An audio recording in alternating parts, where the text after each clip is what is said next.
From Mothman and Nessie to the spirit that haunts your home, welcome to Bob After Dark, a podcast about legends, lore, and the supernatural. So turn your lights down and your volume up and enjoy your trip to the shadows.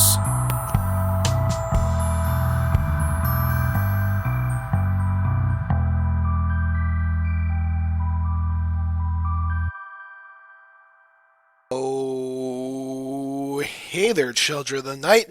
Welcome to Bob After Dark, the show that takes you into the shadows and goes and says hello everything that goes bump in the night.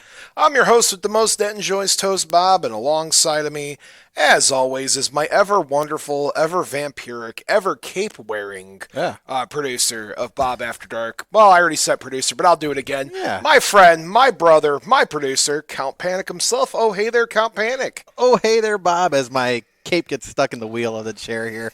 How's it going, Bob? Back with another episode of Bob After Dark. Oh, Count, it's last week I thought I was going to die. Yeah, what happened? So, you remember when I was in here the Tuesday prior? I come in, I'm like, man, I got to clear my throat a lot. Maybe I have like a little sinus thing going on. Yeah. Would you like to know what I woke up to on Wednesday morning? What was it? Double pneumonia. Now, most people get pneumonia.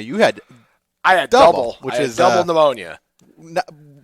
Just about double pneumonia. Worse than pneumonia, but not as bad as triple pneumonia, but it was double pneumonia. Yes, it sucked. Yeah. Because when you have pneumonia, your immune system's pretty much weakened, right? Yeah. And so you have to isolate yourself because we also live in a weird COVID world where COVID's a thing that goes around. So I had to isolate myself in the house for a week. Like, I didn't leave for 7 whole days. And then I went out once. I felt like garbage the next day.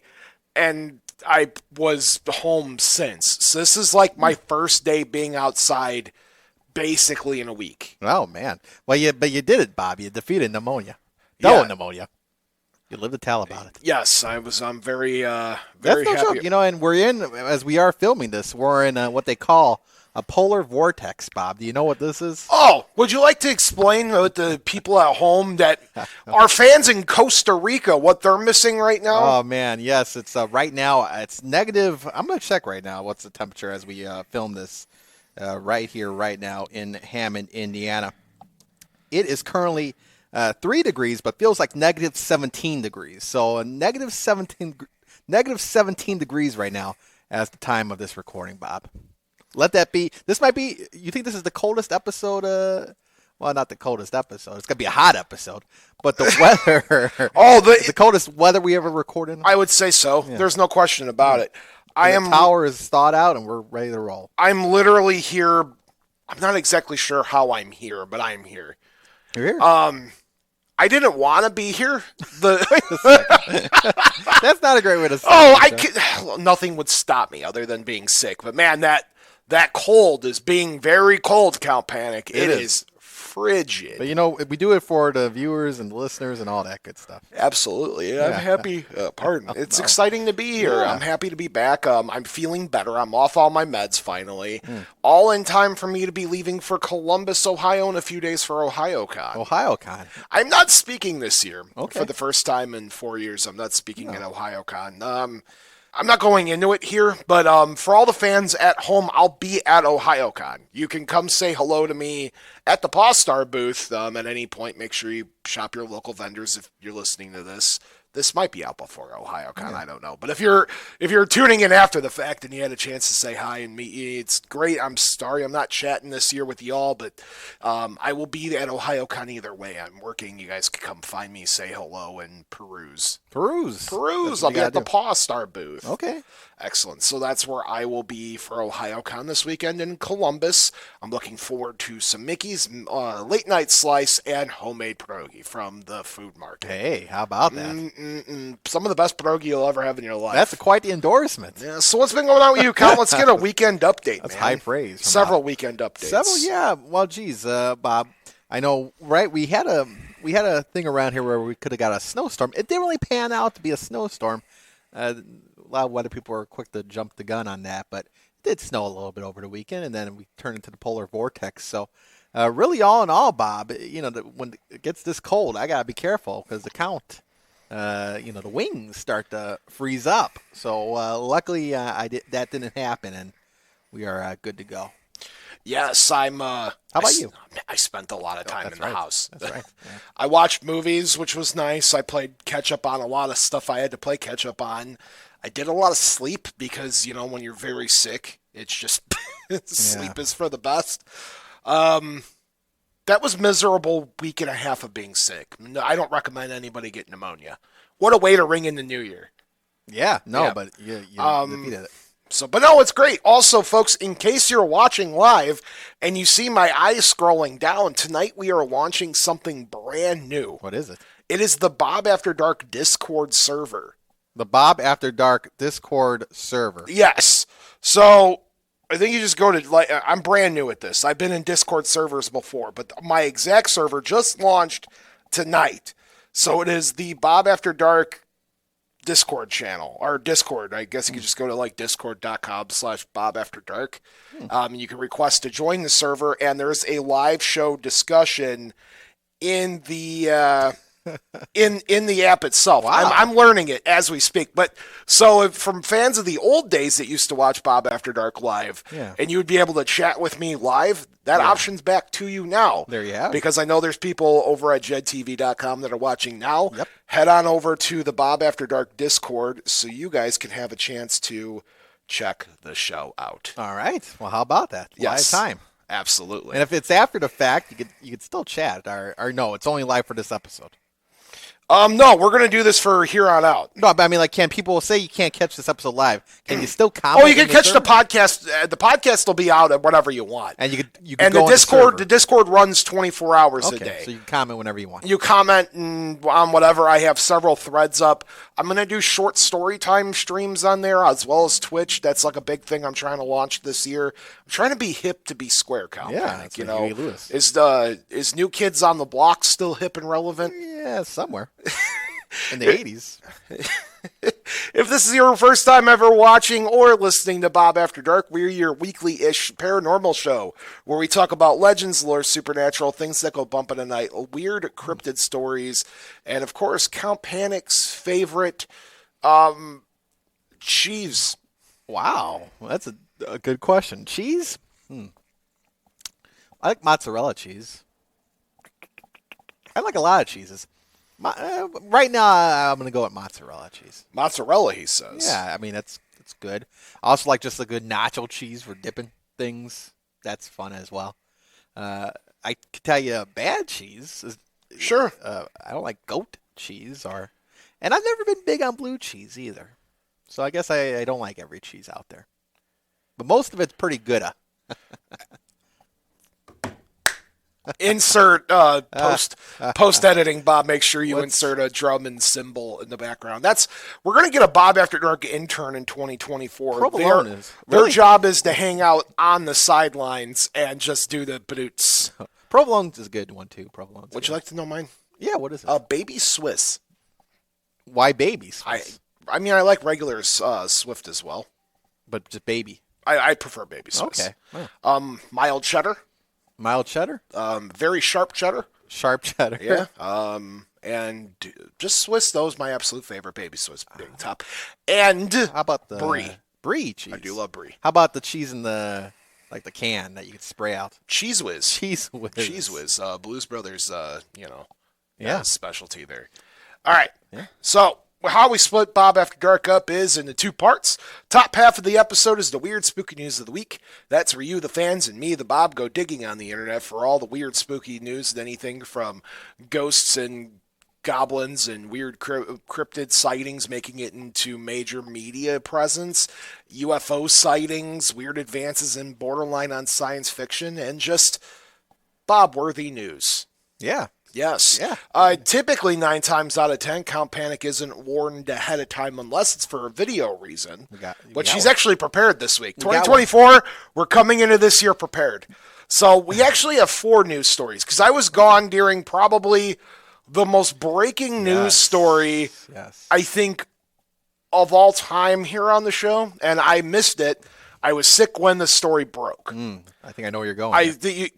I've had countless people messaging me about this. I've had people ask me my opinions on this. You ready to just tackle it head on? Let's see. All right. So, by the way, second half of the episode, we dive into the weird, spooky lore. It's the lore of the week. You're screwing me up here, Count. Spooky lore. That's the lore of the week, ripped straight from the diaries of Dr. Ben Vanderson. We look at, the meat and potatoes of the episode. That's when we look at the creature, the story, the something. The cheese. Anyway, not cheese. The spooky cheese stories, yes. Anywho, let's move on here. So, I'm reading this from Forbes. And I need you to know that it's not easy to be featured in Forbes magazine, because it's kind of like, one of them big deal publications. But this story was so popular that it made it into Forbes. Let's read along here. And that is, rumors of a 10-foot alien at Miami Mall circulate online. And here's actually what happens. The story was written by Antonio Pineco IV.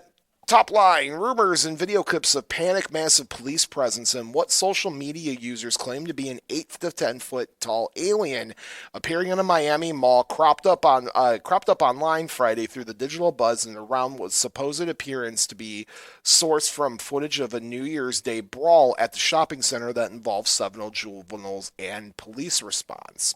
Let's go over some facts. One low-quality clip circulating on social media allegedly shows a tall alien creature walking between a dozen squad cars and an area near Miami's Bayside Marketplace. Though some users on X, formerly known as Twitter, have casted doubt on the unconvincing nature of the video. The scenes from the supposed appearance of the alien match up with news coverage footage and video footage that covered a New Year's Day brawl at the mall that involved several fights and loud fireworks that caused a resident to report an active shooter, according to NBC South Florida, provoking a large police response. If you guys have seen the clips of that, that is a lot of cops. Yeah. A clear video that closely matches the alleged alien clip actually appears to be 2 or 3 people, likely police officers, walking together between squad cars in an area near the mall. Mixed in with the alleged footage of an alien were videos of people running in panic from the area, with some users conflicting the clips with locals running from the creature. The Miami Police Department confirmed on Monday it received a call of shots fired and eventually concluded the report sound came from fireworks, according to a post on X. 4 males were detained from the incident and face charges including burglary, grand theft, battery, and resisting an officer, NBC reported. Arrests made connection to the assault of a man who confronted a group of teens he believed threw a bottle at his car. Here's a crucial quote. There were no aliens, UFOs, or ETs. No airports were closed. No power outages. Miami Police Department told Forbes in an email, adding that the citywide officers were deployed for crowd control due to juveniles refusing to leave that area. And a lot of this has been going on, more and more alien talk ever since we had the congressional hearing on alien and, potentially that aliens are real. I missed probably the biggest news story as it broke, so here we are playing catch up. Count Panic, let's get your take. I'm assuming you heard the story already. I heard it, yeah. I mean, I it swept the national, the heart of the national news, right? Everybody was talking about it. I don't really know what to make of it, Bob. I mean, over the past couple of years, it seems like they've been letting more news release about UFOs and aliens and whatnot, and this might be just something to put on top of all that now. You got to worry about these creatures. Yeah, definitely something weird there. Yeah. Yes. Real? Fake? Really fake? Okay. I'm going to put... You guys are going to be surprised by this one. I'm calling shenanigans. Shenanigans. I'm calling shenanigans on the fact that it's that it's real. All right, so news story picks this up, and instantly on TikTok, right? I'm scrolling through TikTok, and I see dozens and dozens and dozens of news stories or people on video saying they were at the Miami Mall when they saw 10-foot alien creatures walking around. All right, let's pretend that's the real story. if there was a 10-foot creature walking around, and yeah, there were a lot of cops called to that area. I'm right there. I don't know how Miami's police force works. I don't claim to be a legal law enforcement expert. I can promise you, though, if there were 10-foot aliens walking around, that place would be swarmed by the federal government, not local police. And you would be hearing stories of Men in Black walking around Miami after that. Will Smith. Tommy Lee Jones, right? Or, the actual scary Men in Black show up. There'd be a lot more drones hanging around the Miami Mall. That mall, I guess, was open for business like the very next day. Mm-hmm. What's interesting is they didn't shut down the airport. They would have done that. If there was a serious threat, I would assume the FAA would be shutting flights down instantly. You would think so. Yeah, I mean, if you got these UFOs out there, you'd probably want to get a tight lock on the airspace out there. Yeah. Man, I want the story to be real, but I'm calling shenanigans. Shenanigans. Yeah. Do you think it's real? I don't know. Like you said, there might be a little more that kind of would go into it, right? As far as I think it's just a hype story. Everybody was all of a sudden at the Miami Mall. And I don't want to discredit people, but man, this is one of those stories where you report on it, and it's a major breaking story for a day. That was like the most major news story one of the most major news stories that probably came out of the world that day. I'd say top 10. Yeah, it was big. So you get trending when you say these things. Yeah. I want to believe it's real. I really do. I'm just coming up short. The truth is out there. The truth is out there. I want to believe. Which is it's a great segue into our next story, actually. This one comes to us from USA Today, written by Anthony Robledo. An unidentified flying object seen in a video flying over U.S. operations base in Iraq have officially been named, and I quote, the jellyfish UAP, according to UFO enthusiast Jeffrey Corbell. The UFO enthusiast shared raw footage of the October 2018 sighting on his YouTube channel this past Tuesday, so 1 week ago. The video appears to show the jellyfish-like object flying over a military base at a consistent speed and moving in one consistent direction. Corbell said the vehicle was filmed over the Persian Gulf at night on an undisclosed day and time. Corbell, who has reported on UFOs for years, said the object moved through a sensitive military installation and over a body of water where it eventually submerged. After around 17 minutes, Corbell said UAP re-emerged from the water and flew suddenly at a speed far more rapid than what technology can capture on camera. And I quote, this UAP of unknown origin displayed transmedium capability, Corbell posted on X, formerly known as Twitter. The origin, intent, and capability of the anomalous aerial vehicle remains unknown. The UAP displayed a positive lift. The force holds an aircraft in the air without typical aerodynamic means for lift and thrust, according to Corbell. The signatures normally associated with the propulsion of maneuvers were absent.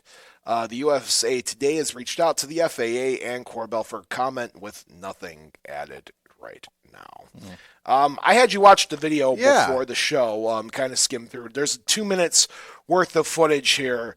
Well, I got some of it. I know, you can skim through it and get the gist of it. Watch it on Jed TV. I'll put it up. Oh, yeah, that works out too, actually. You guys can see this in live time. So what we're seeing right here doesn't make sense if you're on the radio. Is basically, well, if my computer's not frozen, this thing. Let me refresh this here, Bob. But it wants me to continue watching on X.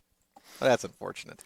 But yeah, I did see it. It was kind of like flying around there, Bob. It was going through the different sites, which is interesting to me. But it's kind of a situation where it's like, well, what can this possibly be? And it did look like a jellyfish to my understanding and knowledge. Here, let me play it again here. Let me pull this back up there. You can see it now if you're watching on Jed TV.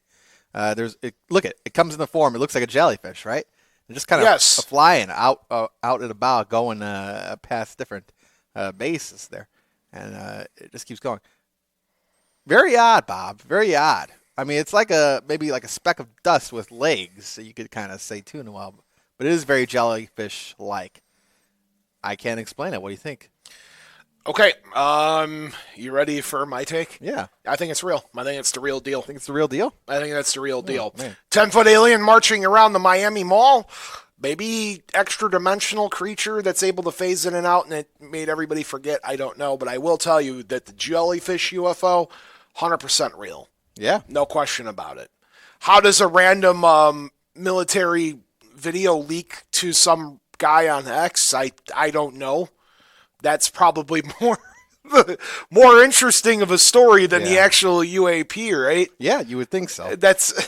But I mean, it's, how does the video of the military base in Iran get shared? I'm still watching it too because I'm fascinated by this now. Look how it moves. It just moves gracefully. You know, you can't even say that's like an anomaly in the video because it's like if it was like a spot on the camera, it wouldn't. I don't know. I'm not buying it. I legitimately believe that's something they caught on camera. Yeah, that one you'll get me to agree with. Yeah. So I'll call it real. All right, I'll go with you. Real. All right, moving on. Yeah. All right, so maybe if you guys don't know, but apparently the James Webb Space Telescope has made a lot of news over the past couple days. A lot of clickbait articles. Count Panic, can you explain what clickbait is to the best of your ability? Bob, that's the thing, right, where you have something online, like an article, and you got to have a catchy headline, but when you click on the story, it really has nothing to do about any of that, right? So it's clickbait at the end of the day. Did I get that right? Yes. Okay. And it's a lot of stories of how the James Webb Space Telescope found life on another planet, almost like a dystopian city on a planet space that's far from here. Everything you read was clickbait. Clickbait. Let's go. This is from the Ars Technica website. Is it aliens? No, the James Webb Space Telescope has not found definitive proof of life out there, at least not yet. This is written by Eric Berger. The rumors have been out there for a while now, pre-locating through respectable corners of the astronomy and astrobiological community that the James Webb Space Telescope has found a planet with a strong evidence of life. Strong evidence of life. Remember, that's important. Some of the sentiment recently bubbled into the public view when British news magazine The Spectator published an item entitled, "Have We Just Discovered Aliens?"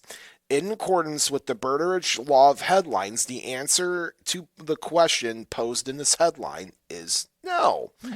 But is it a hard no? That's more of a difficult question. The Spectator featured comments by serious British scientists, including astrophysicist Rebecca Smethurst, Smethurst, who said, and I quote, "I think we are going to get a paper that has strong evidence for biosignature on an exoplanet very, very soon." Additionally, there was British astronaut Tim Peake, Peake, fanning the flames with a comment saying, and I quote, "Potentially the James Webb telescope may have already found," and I quote, "alien life. It's just that they don't want to release or confirm those results until they could be entirely sure. But we found a planet that seems to be giving off strong signals of biological life." Giving off strong signals. Perhaps. We're moving on. K218b or not to K218b? That is the question. To get some answers, the person went straight to the source, asking officials at NASA, which is responsible for the Webb telescope, if they have found life or at least very strong evidence of life on another planet or a star other than our own. And the answer was, again, no, but it was not a hard no. The telescope has not found definitive evidence of life on an exoplanet, said Kinokul Colin, the telescope's deputy project scientist for exoplanet science. By the way, that's KNICOLECO_N. It is anticipated that the telescope observations may lead to initial identification of potential biosignatures that could make habitability more or less likely given an exoplanet. Further missions will be needed to conclusively establish habitability of an exoplanet. Although she didn't say so, this particular science referring to K2-18b, an exoplanet 8.6 times massive as Earth, that is mere only 120 light years from our solar system. Astronomers believe that this may be a Hycean exoplanet, meaning it has water, oceans on its surface, and a hydrogen-rich atmosphere. Astronomers had previously studied the planet with the Hubble telescope, but their interest was magnified when the Webb telescope, which became operational last year after launching in late 2022, made some intriguing observations. Among the molecules found by the Webb was dimethyl sulfide. Don't ask me what that means, but answers to come. So what is this chemical that they found? Now I can answer it. It is an organic compound that you have smelled if you've ever cooked cabbage. It is emitted by a phytoplankton in the Earth's oceans as part of a metabolism process. Critically, on Earth, this sulfide is only produced by life. That does not prove the existence of life on K2-18b, but it does say that there's a potential that the sulfide exists there, has a hair-raising clue. Hashtag panics take. Yeah, there's a lot to take in here, Bob. Let me put the person on a hold right here. But this is all has to do with correct me if I'm wrong here, the telescopes, right? I mean, at the end of the day, is that what I'm getting from this? Yes, they're saying, so a bunch of clickbait articles came out and said, I don't know what's the purpose of this story, is to tell you that this telescope may have found life, or we're talking about the concept of clickbait articles. That's for you, the viewer, to decide. I'm going to say, Bob, I'm going to go with clickbait. I'm going to say it's clickbait. Oh, it's definitely clickbait. They just said that in the article. Okay. But I'm saying, what was the purpose of me talking about that? Yeah. You got to be careful what you're reading out there, you know? Yeah. They always say, I think it was Abe Lincoln who said, don't believe everything you read on read in the paper, right? That's what Lincoln said? Yes. Or see on TV. I think he said see on. I ruined that bit there. I believe he said, don't believe everything you see on TV. They probably had papers when Lincoln was around. Of course they did. Yes. But don't believe anything you read in the papers either as well, Bob. You get what I'm saying here. Absolutely. Yeah. All right, we have a caller. Yeah. Let's take it live. We got a caller. Hey. Caller, you're on the air. And don't believe what you see in the malls either, right there. Hey there, Bob. Oh, hey there, John. Did you think we were attacked by aliens last week? Well, you know what? You're throwing out some good ones today. Yes. One after another. So run that by me again. There was an 8-foot alien seen in the mall? Supposedly. An 8 to 10-foot tall creature walking around in Miami Mall. So what do you mean by supposedly? No, you mean either somebody seen it or either it happened or it didn't happen. People are claiming it's happened. There's no official reports of it happening. There's no recordings of it or nothing, no video or. There is video, yeah. There's a grainy video of something that looks like a 10-foot creature walking around the police. I mean, is it like a silhouette, or is it something like a Bigfoot? It's like it's the blurry image of a giant blob that kind of resembles a person. That's really large. And you're saying you're a believer of this? No, absolutely not. I'm calling malarkey. So after it was seen, that was the end of it. No further investigation by anybody. That's it. Well, that's a strange story, all right, Bob. Well, that's what I'm saying, John. If there was an actual alien walking around, even if it was the greatest cover-up in American history, which it's not, I would tell you that no, even if this was remotely true, there would be bigger problems going on. And why would a random alien show up at a Miami mall once and just disappear into the cosmos?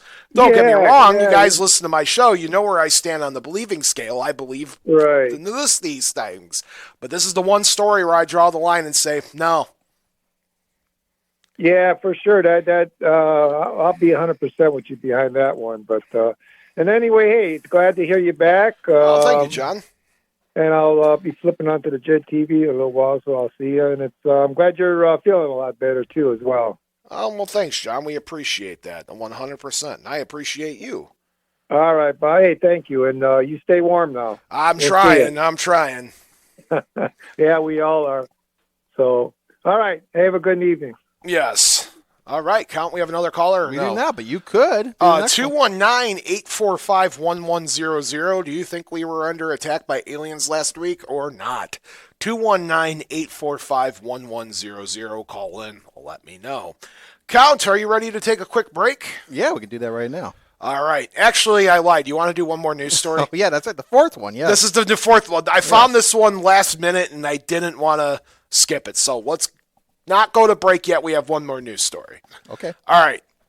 Are you ready for it? I'm ready for it.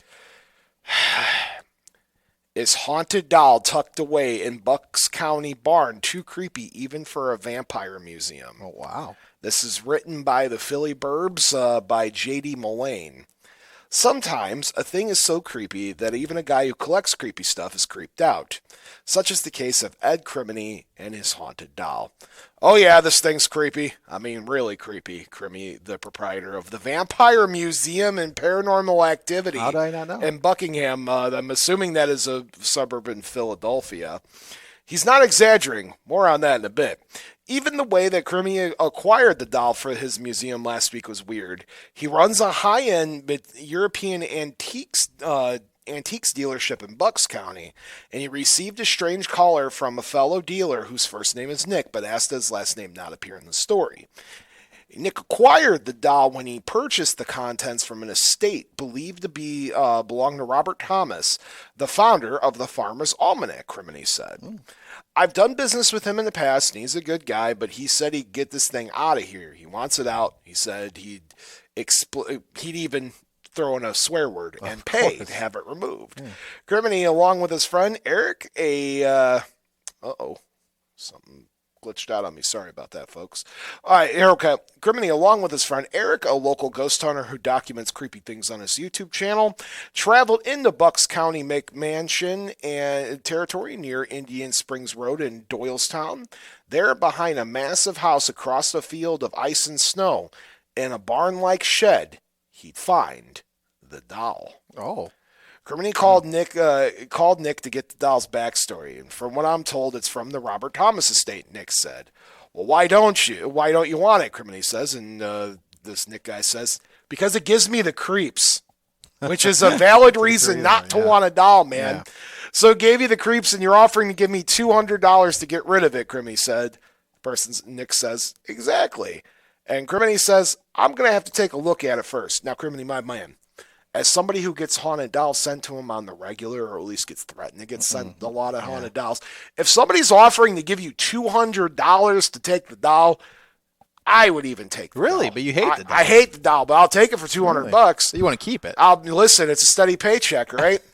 So Criminy is a devout Catholic who has studied with priest exorcist in the Vatican, believes that paranormal forces, good and evil, permeate our lives.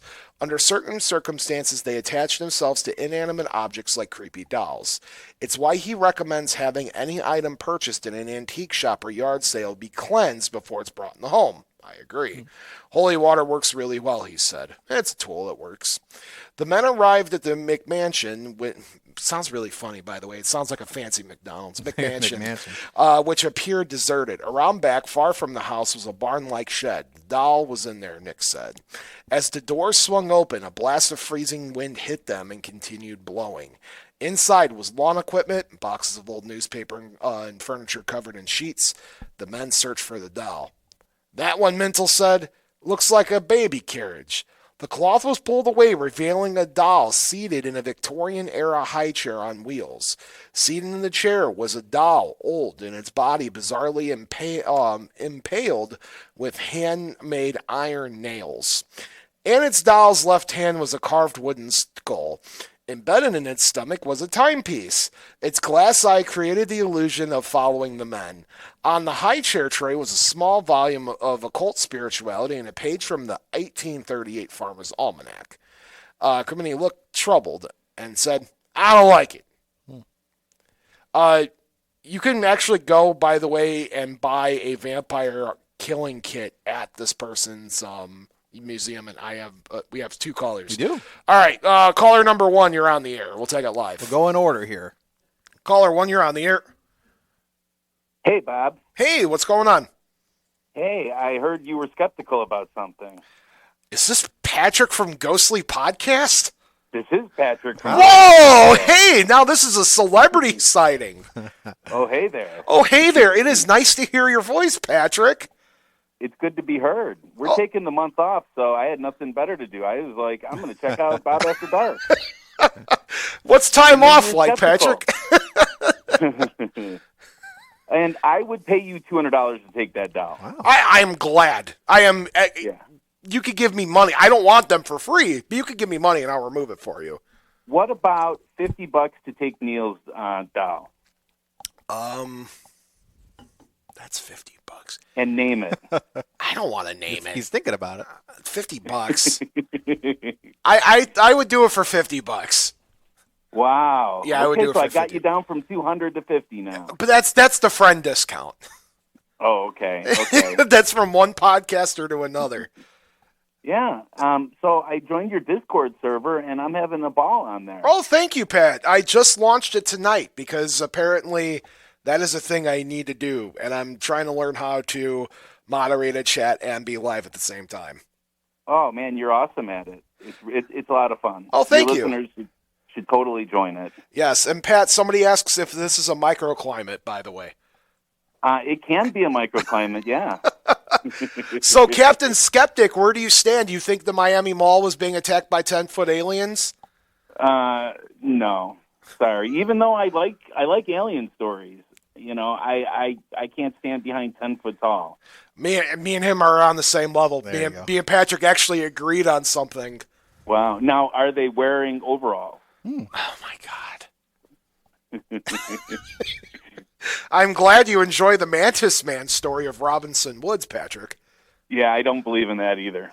Of course you I do. was with you until you said he had overalls on. I was with you on that whole story. And now, Pat, in case people at home don't know who you are, tell us a little bit about the Ghostly Podcast.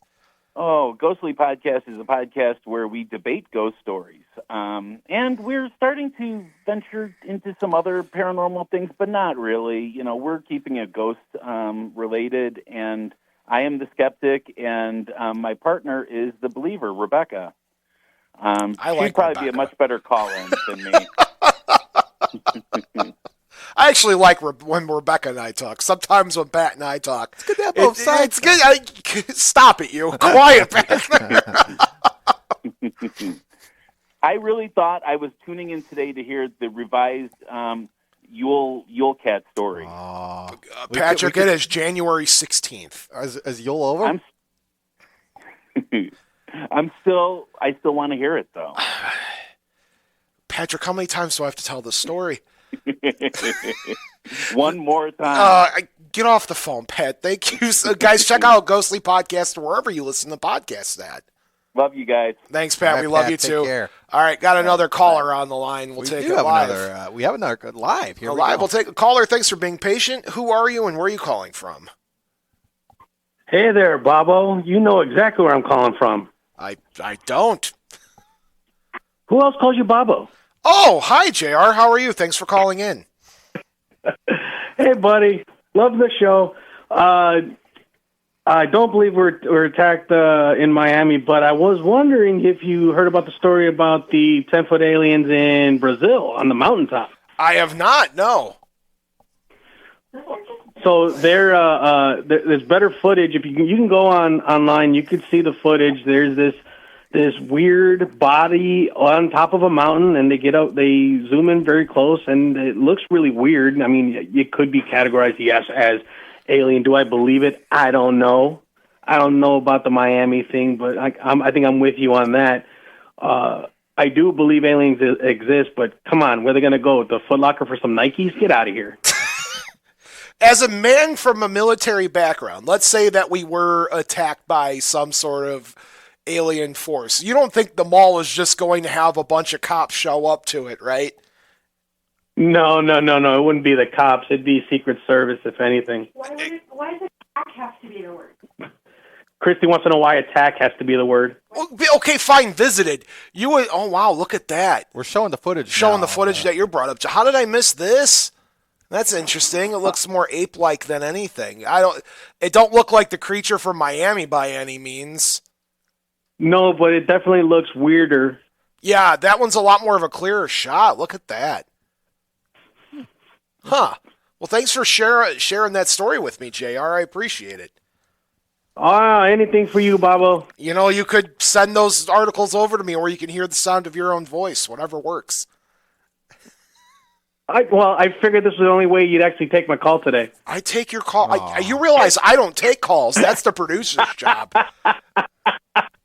Hello, Mr. Producer. Hey, how's it going, Jay? JR, thanks for calling in, pal. You have a good night. Good night, brother. Good night. Good night. Good night. How about that? Folks, you could we have time. Put Count Panic to work. 219-845-1100.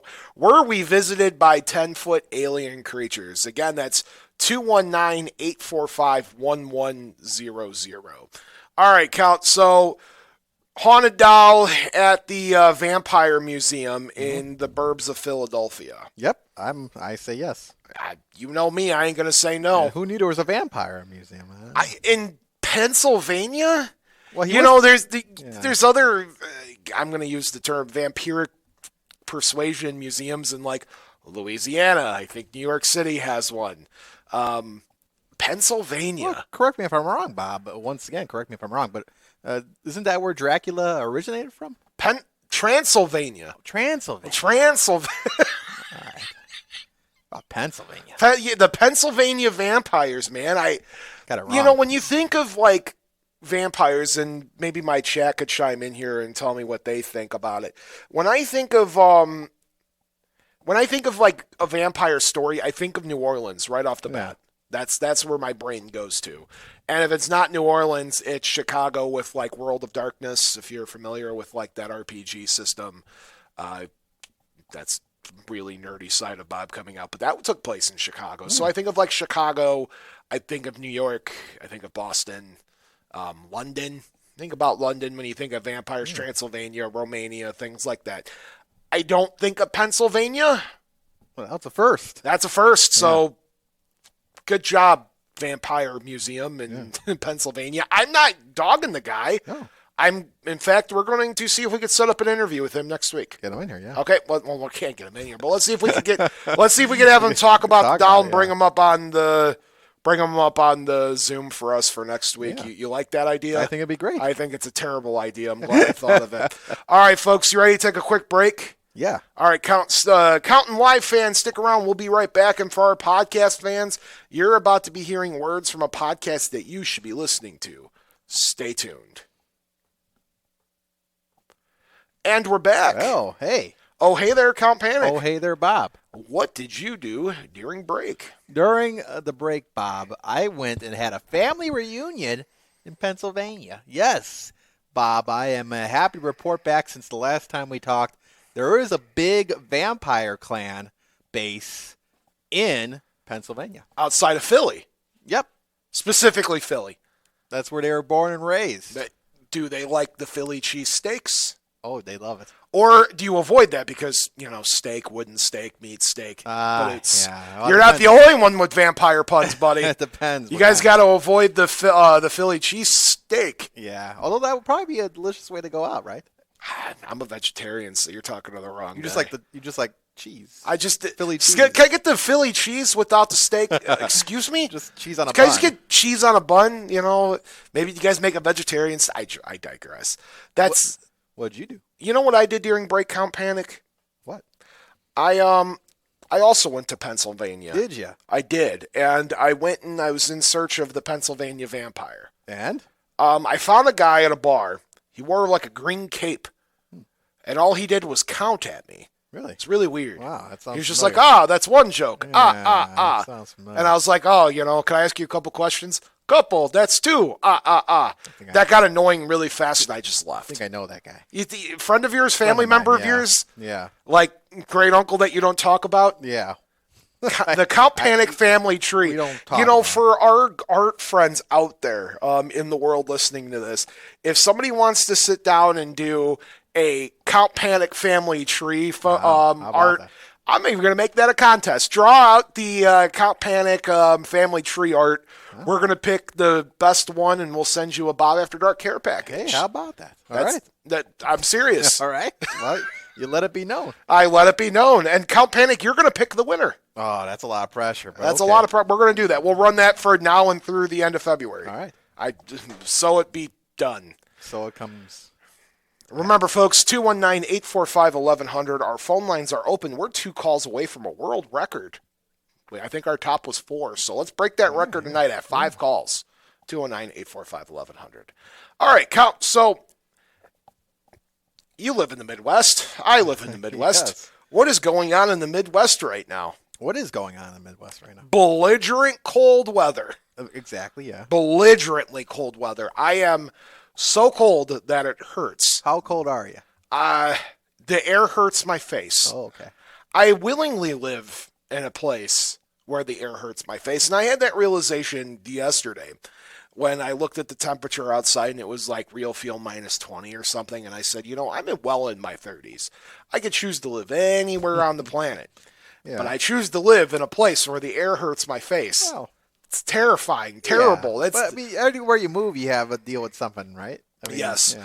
But I was getting to the point here as we dive into the lore of the week. Hold on, I just lost my train of thought. What I'm getting at here is when we get to the cold part of the story here, right, and we get to the cold side of things, I try to theme our episodes in what's going on in the world. Sometimes I'll switch to the desert and be like, here's a story of a ghost camel. Go listen to the ghost camel story. That's actually an episode I did a while back. Or, the Arizona Sasquatch stories. No, this time we're going to theme it with other cold things. And one of my favorite parts of lore picking up from different cultures is the Inuit tribes of, Algonquin, whatever Inuit tribe. Up north, that's when you think of that, the people that live in the extreme colds and they have to, hunt for their food in, tundra-like atmosphere. Some of the stories that come out of the north is legitimately some of the most scariest monster creations in lore you'll ever hear in your entire life. And nothing, we did an episode about the Qualapaq last year, about the baby stealing weird sea witch. Yeah. She'll come up and you remember that story, right? No, I'm glad you remember that. Look at you. I remember things. That one I thought was the scariest. So when I was diving into some more of the Inuit lore, I came across the story of the Mahaha. The Mahaha. The Mahaha. Wow. Mahaha. The Mahaha. Mahaha. The Mahaha. And very funny. Very funny. There's a reasoning for the madness count, so let's talk a little bit about the Maha. Mm-hmm. So and I'm reading this from the Oddity Hive. I got several articles here we're going to be reading between. In the vast icy landscapes of the Arctic, legends and folklore emerge as natural extensions of the environment and struggle of the indigenous people against the elements. One of the lesser known, but not less intriguing legends is that of the Maha, a mysterious figure born from Inuit mythology. Originating from the Inuit legends, the Maha is described as a gaunt, sinewy creature with a cold bluish tint to its skin, a reflection of its icy habitat. It possesses long, spindly fingers, and sharp nails, which it uses to... Can you take a guess how this creature kills its prey, Count? How? Take a guess. With the nails? With the nails, but it does something specific. Man, specific with the nails. Picks their nose. I don't know.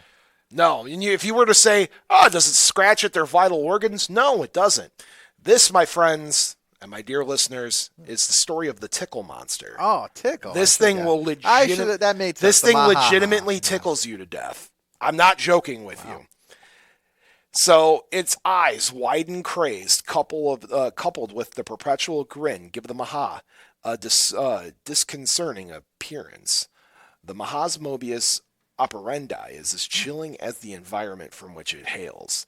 It sneaks up on unsuspecting individuals using its long fingers to tickle them. This act, though seemingly playful, has a sinister outcome. Victims laugh uncontrollably until they succumb to death. Once the Maha's victims are dead from laughter, it drags them beneath the ice to its permanent home. While the idea of the creature that tickles its victims to death may seem odd, it's deeply symbolic. The Maha can be seen as a manifestation of the dangers of the Arctic. Just as the environment can be what's the word? Help me out. Deceive. Yes, it can look at deceiving. That's the word. Deceiving. I can't talk tonight. Deceiving, but beautifully yet deadly. So too can the Maha, who uses its laughter typically as a sign of joy, as a weapon.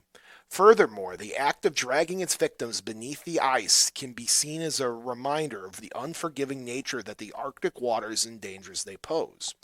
For the Inuit folk, tales of the entities like the Maha serve different purposes. These stories remind listeners of the dangers surrounding them, teaching respect for the environment and cautioning against wandering alone or being too trusty.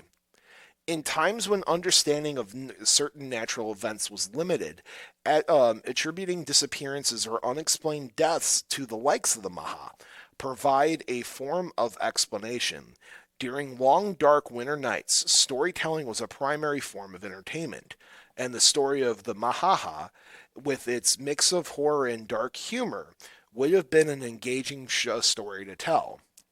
In the modern era, while direct references to the creature might be limited, its concept, a deceiving entity that turns joy into horror, has paralleled in many global myths and has influenced many horror genres. The Mahaha, with its chilling laughter and icy grip, stands as a testament to humanity's need to personify and understand environment's dangers.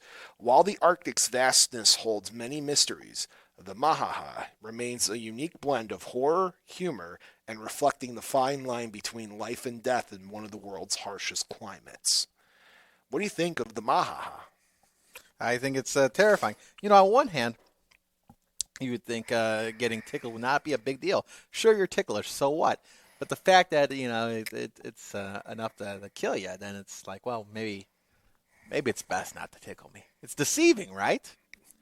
Like you said, deceiving. Yes, it is legitimately, when you're a kid and it's like, oh, the tickle monster's going to come and get you. Well, did you know that the tickle monster is actually a part of Inuit lore, and this thing is absolutely terrifying, and I'm not saying that as a joke. The Mahaha is a maniacal demon that terrorizes parts of the Arctic, and this comes to us from the Inuit mythology database. And the creature, we were saying, is described as this big, thin creature that's always cold to the touch no matter what they do. So it's kind of like my mom in that regard. You can't get warm no matter what. Mom probably just laughed at me while she's listening on the radio. And it's interesting because the depending on who you speak to, some refer to the creature as a spirit and some refer to it as a manifestation of like a demonic entity or whatever the Inuit's tribe of a demonic entity would be. So it's kind of interesting when somebody would call it a spirit, meaning, not corporeal form, but then we have, an actual 3D concrete something that they're calling like a physical manifestation of some sort of demonic creature. I think is fascinating. It is extremely strong and very, it's very strong and it's always barefoot. So you'll never catch one wearing moccasins or something. Okay. They're always just barefoot wandering through the cold tundras. And the cold demon takes pleasure in tickling its victims to death with its sharp, vicious nails. So, and its favorite place is to tickle you. It'll tackle you to the ground and just keep finding it. And it says if you're not ticklish, it will find a ticklish spot on your body. Really? So and it'll pin you down and tickle you to death. Yeah. And many elders have remarked on its expression on its dead victim the Mahaha leaves behind. It seems that all of the victims have a similar expression on their dead faces. A twisted, frozen smile. Spooky stuff. Huh? It is spooky. And they're, by the way, they're singular creatures roaming solitarily across the Arctic, so they're not known as creatures of, they don't hang out in tribes or they don't hang out in groups. They solely hunt by themselves.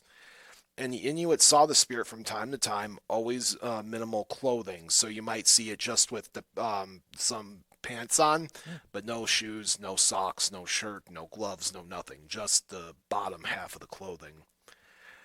And, even if this creature is vicious, he could easily be fooled. You never hear of a female Maha. It's usually just males. Really? Yes. A male Maha. A male Mahaha. He could easily, and it's Mahaha, and but it's when you're constantly saying it, you skip the other ha. It's Mahaha. Mahaha. Yes. And even though the creature is vicious, he could easily be fooled. In fact, many of the tales told by elders explain how the Mahaha was fooled into its demise sometimes. For instance, many say that the Mahaha was tricked to bend over to drink water and was pushed by the Inuit tribe into the currents of the water to be swept away. So much like when we talk a little bit about, the concept of the kappa in Japanese folklore, the turtle creature, and how it has the bowl of water on its head. Some say if you're lucky enough to get it to bow to you, you can trick it by knocking its water source out of its bowl on its head. In this case, you could trick it by, saying, "Hey, dude, that looks like some clean water. Don't you want to wet your whistle before tickling me?" Yep. And they were able to shove it into the water. Wow. I would say you need a really big, smart game of wit to go head-to-head with this thing. And I would say that you need to be like a physical test of strength to deal with the Mahaha. I would say that don't try to trick it, because, man, I'm going to tell you, people who know me know that I'm a ticklish creature. I'm a very ticklish creature. Mm-hmm. I'm probably the most ticklish creature on the planet, which is why this is the most terrifying thing I think I've ever covered. Because I am super ticklish. Horrible. It's awful, awful way to die. Yeah. I'm going with get a hot poker and stab it through its heart. Is that proven? No. I'm just giving you what I would do. Don't try to outsmart this thing, because if I'm being tickled, like I was saying, I'm a very ticklish creature. I can't think in my brain. I'm going to try to wiggle away by laughing, but eventually I'm just going to croak. And you can't tickle back. You can't tickle back? No. Tickle back. No tickle back. So this thing is a walking tickle monster of Inuit lore. Yeah. Wow. Count, what's your take on the creature? Let's hear your opinions Bob, on it. It's nothing to laugh about, if you ask me. I mean, this is did you get that one too? Oh, nothing to laugh about. No laughing matter. No laughing matter. Listen to this guy. But, it does seem like, at first it might sound like fun, right? Oh, man, getting tickled, right? But then I bet there's some folks out there are fine with being tickled. But then it turns bad because it's a deadly tickle, and nobody wants that. This is a devastating cryptid here, Bob. Absolutely. Yeah. Now, let me tell you something. Yeah. While I was doing research for this episode, I was trying to find out if there's a potential way for you to die by laughter. Really? Yes, and there was, once upon a time ago, a torture way that you would actually die by being tickled. Now, folks, usually I warn the parents that, because we're a family-friendly show at the end of the day. I pride myself in being a family-friendly podcast for the whole family to listen to. Sometimes I can push the boundaries just a little bit, and tonight's going to be one of those boundaries. So what I'm about to explain to you guys is extremely gruesome, so if you're squeamish, skip ahead to about 10, 20 seconds. I'll give you a chance. All right, so once upon a time ago, there was several countries that would perform this torture, which would be they would set up a person, they would tie them up, and they would pour honey over their feet. Whoa. And they would have a goat go and lick your feet and tickle you to death. Wow. And goats, by the way, when they start licking, they don't know when to stop. So it would literally lick the skin off the bone. Really? And then they would put honey up your body. So, you wouldn't die by laughter, but you would die eventually by getting your skin ripped apart by a goat. What a weird... back then there were so many weird ways that they just tortured people, right? It's insane to think about. I never heard about that one. But we do have a... We have a caller. Take them live. Bob. We have a caller here at 10 o'clock. Caller, you're on the air. Oh, hi, Bob. It's Christy. Oh, hi, Christy. Thank you for calling in. Oh, of course. So I used the Google machine. The Google machine? Yes, I did. Okay. And I was looking up, if you can actually die from laughter, and it is possible. But you know what I found out is that if you slip and you fall and you hit your head the wrong way on some ice, basically if you hit the base of your skull on some ice, you could die from a fit of laughter, because laughing really hard can cause asphyxiation or cardiac arrest. today I learned. So that would suck for me because I've already had one of those last year. Yeah, that would not be the greatest. So maybe you should be careful when you're walking because we don't need you to be visited by this ice monster. Thank you for the warning, Christy. I appreciate that. When I'm up in the north visiting Inuit tribes, I will make sure to avoid the Mahaha. That's a great idea. Absolutely. Just thought I'd let you know. Thank you, Christy. We appreciate you calling in. Sure, no problem. How about that? Absolutely. Yeah. Folks, we are one caller away from a record. Wait a second. Yeah. This is not the way to go about it, Bob. It's got to be It's natural. Okay, fine. I may or may not have told my Discord to call in just now because we're only one caller away. So if we get a caller in the next, 5 minutes, we can break a record here, which is kind of cool. Now you're just going to... Now I'm pandering. You're pandering for somebody to call. Instead of closing out the show, you're gonna. Fine. No, if somebody, no. If it's meant to be, it's meant to be. What's the number? It's 219-845-1100. 219-845-1100. 1100.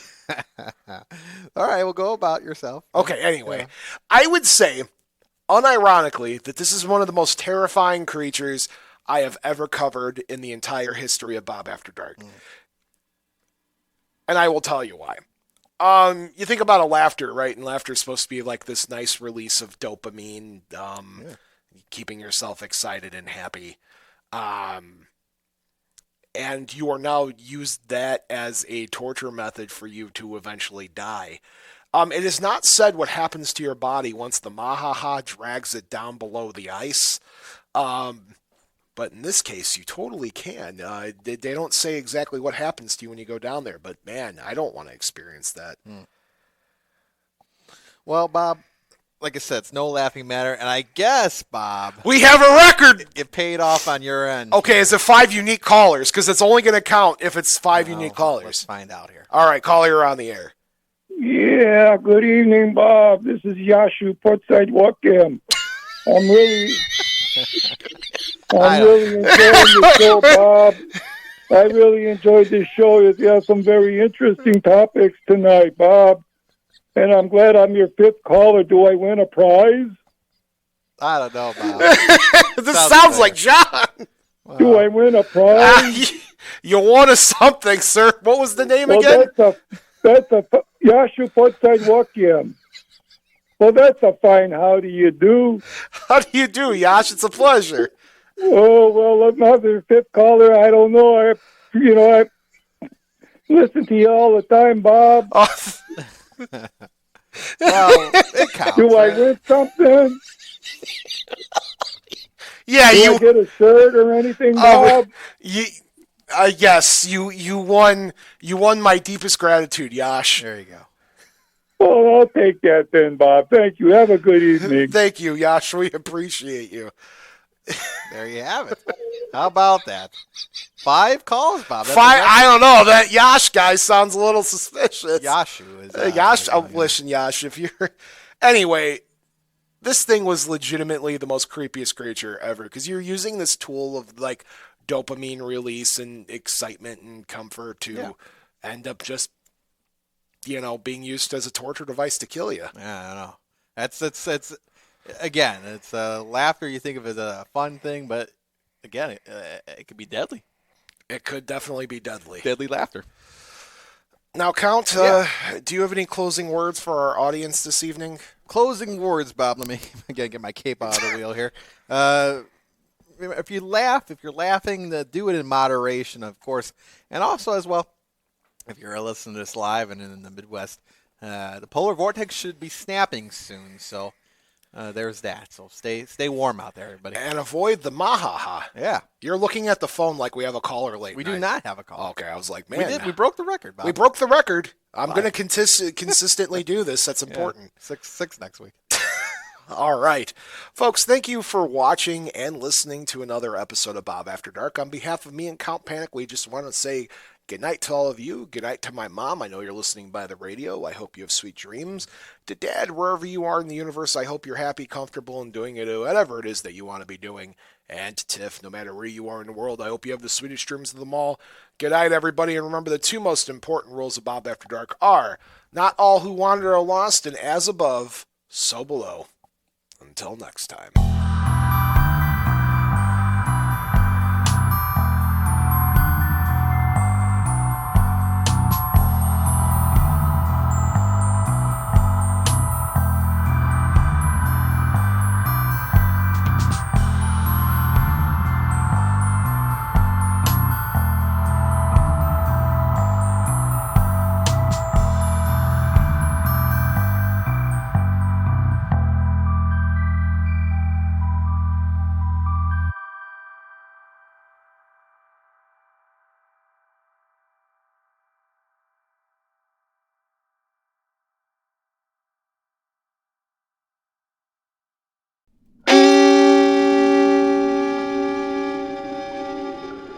Memoriam Development.